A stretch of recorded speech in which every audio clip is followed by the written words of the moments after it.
Dans l'épisode de Demain nous appartient du mardi 20 juin, jeudi, Timothée, Grégoire Champion, et Elsa, Bertil-Boro-Turquin, s'envoleront pour 6 semaines aux États-Unis. Alors qu'il a encore tout un circuit à préparer, Timothée a missionné son père de faire ses derniers achats pour finaliser sa valise. Pendant ses courses, Victor, Farouk Bermouga, tombe nez à nez avec Romy, Dounia Cohézin, qui est enfin de retour à 7 après plusieurs mois de formation. Sur un nuage, Victor en profite pour solliciter l'aide de son amie, ce qu'elle accepte. Peu après, ils prennent un verre au spoon avec Timothée. Le jeune homme profite que son père s'éloigne pour passer un coup de fil pour confier à Romy que ce dernier est amoureux d'elle. S'il n'aime pas Ryan, Sacha Birdie, Timothée donne tout de même à Romy sa permission pour qu'elle sorte avec son père. Il est heureux d'avance de savoir que son père ne sera pas seul cet été et aura quelqu'un sur qui compter. Romy est troublée. À la paillote, Christelle, Ariane Séguillon, confie à Charlie, Clémence Lassala, être particulièrement angoissée. Depuis que Sylvain, Arnaud Henriet, a fini les travaux sur le voilier, il s'est mis en tête de faire une croisière d'1 semaine. Et ils partent cet après-midi. Elle demande donc à Charlie d'arroser ses plantes en leur absence.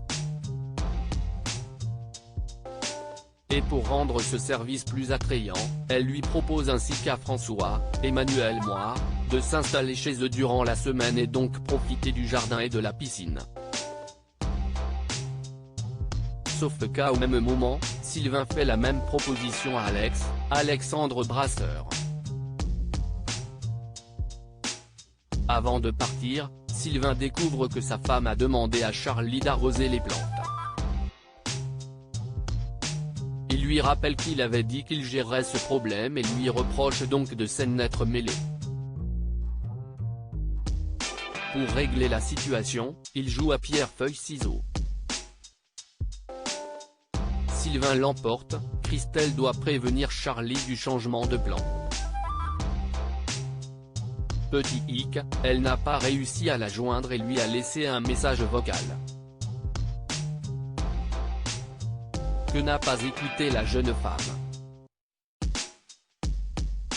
Charlie débarque avec François et sont bien déterminés à en profiter à fond. Agathe met ses collègues sur la piste d'Aurore à quelques heures de la fin du compte à rebours. Aurore, Julie Desbazac, pète un câble et s'adresse directement à son ravisseur. Derrière son ordinateur, Agathe, Raphaël Agoguet, prend un plaisir fou à la voir ainsi. Peu après, elle glisse sous la porte une enveloppe à destination de son otage. Il s'agit d'instructions que doit suivre la policière. Aurore est en larmes mais s'exécute. Elle fait défiler les feuilles qui annoncent sa mort à 19h30 si ses collègues ne parviennent pas à la retrouver d'ici là. Roxane, Raphaël Volkov, a beau analyser image par image cette séquence mais rien n'y fait. Elle n'a pas le moindre indice à donner à l'équipe. Jusqu'à ce qu'Agathe pointe le fait qu'il y ait quelques secondes de son lorsqu'Aurore fait tomber une feuille à terre. Le stream étant muet jusqu'à présent, Roxane n'a pas pensé à vérifier la bande sonore.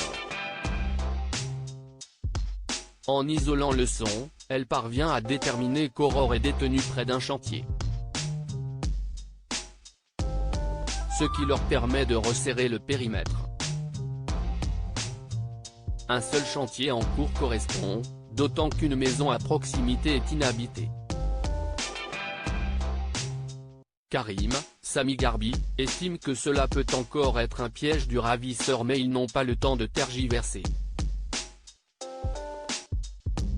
Il ne reste plus que 45 minutes à Aurore, donc ils s'y rendent avec une équipe de démineurs.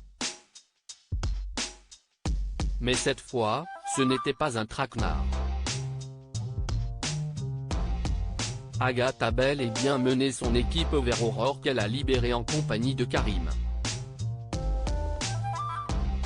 La policière est en pleurs dans les bras de son sauveur, avant que Manon, Louvia Bachelier, et William, Kamel Belghazi, ne lui sautent dans les bras.